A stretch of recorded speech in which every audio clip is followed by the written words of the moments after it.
We are great friends, Finland and UK, and strong security partners.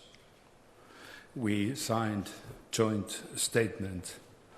We will stand together and support each other in any circumstances, in good and bad weather.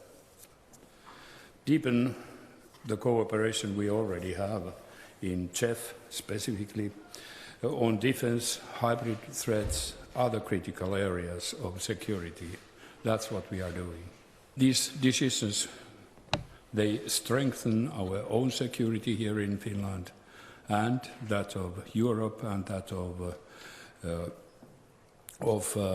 the whole NATO world, especially if we join. For us, joining NATO would be not against anybody. We would like to maximize our security in way or another while thinking membership in NATO, but it is not a zero-sum game. If Finland increases its security, it's not away from anybody else. The Russian invasion of Ukraine has changed the equation of European security, and it has rewritten our reality and reshaped our future. We've seen the end of the post-Cold War period, and the invasion of Ukraine, sadly, has opened a new chapter. And that invasion has already failed for two reasons. Firstly, because of the unbreakable spirit of the Ukrainian people who have fought back and rallied the world behind them.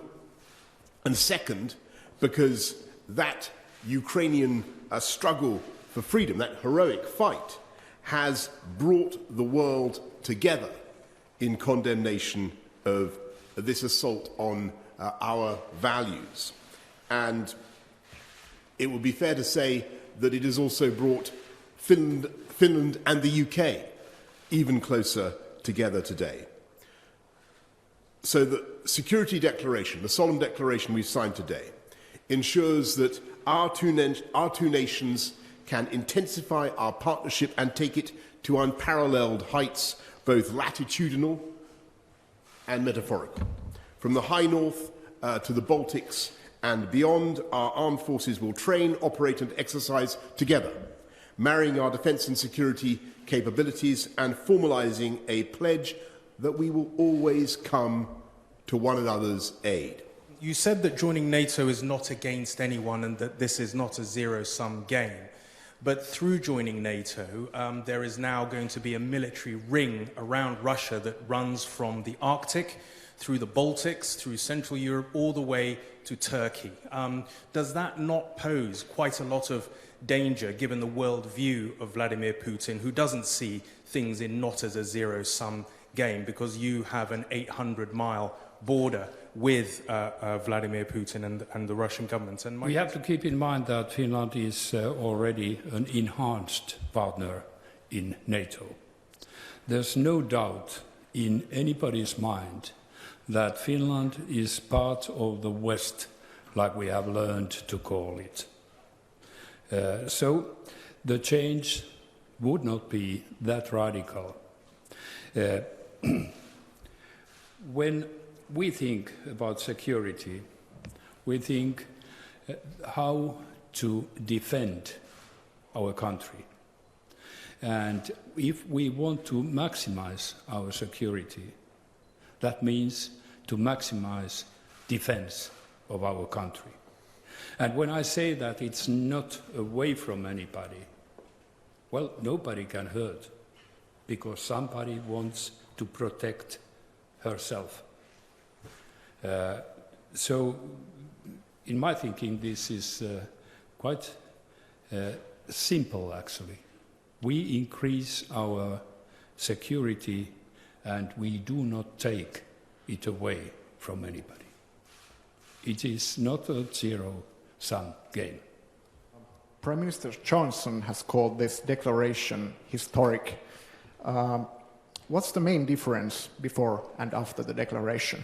Finland has, of course, traditionally been neutral, but this is formalizing and making clear something that needs to be made explicit in the context of today.